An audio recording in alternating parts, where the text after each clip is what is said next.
Everyone says today we're going to be looking at tricep press-ups. So we're going to be going over the perfect form to get them right every single time, whilst looking at a higher and a lower intensity option to go alongside those guys. So first thing we're going to have a look at is hand position. Now when we're looking at hand position for a tricep press-up, it's a little bit different to kind of a standard press-up. Where we'd go wider for a tricep press-up, as if you were doing a chest press, the hands come a lot closer in. So with your hand position, you're looking for your hand to be directly under your shoulder. Now you see a lot of people where the hands come too close, almost to make a diamond shape. Now this is another form of press up, but what the hands being in line with the shoulder allows you to do is get the elbows in nice and tight to your body, and it's comfortable on the shoulder.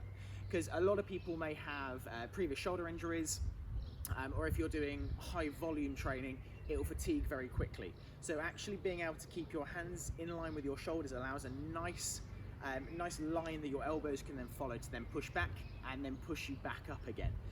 Whereas if your hands are too close, your elbows are going to flare out, that's going to pull on the shoulder, and you're not going to get the right amount of tension running through your triceps.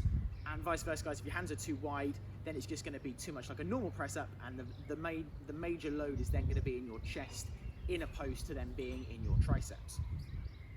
Now, when we're then looking at the position, when you're dropping yourself down, you want your hands to then finish off close to the center of your chest. Not too low, but equally not too high. So when we're dropping down, it's just to there. Obviously, we're going to be replicating this on the floor. We're not going to be doing a standing upright press up. But you can either do that on your toes or on your knees. I'd recommend on the knees first, just to get used to the initial position, and then bring it up onto your toes once you feel a little bit more comfortable and a little bit stronger with the exercise. So when we're going to be setting this up, hands yet again directly under your shoulders, you're then going to start on your knees. Nice brace of the abdominals, pull that in nice and tight, lower yourself down, and then push yourself back up. So the elbows are staying tight to your rib cage. Okay, they're not flaring out. Now you might struggle with range initially, so reduce it. Don't go down as low. You might want to stop about here and then press up. And then as you get more comfortable, start to drop it down lower and lower and lower. Now once you reach that final range, that very bottom position, then try lifting up onto your toes. Same principle, dropping it down and then pushing back up. If you feel a little bit unstable, then take your feet just a little bit wider. It's going to give you a little bit more stability to then work through that movement.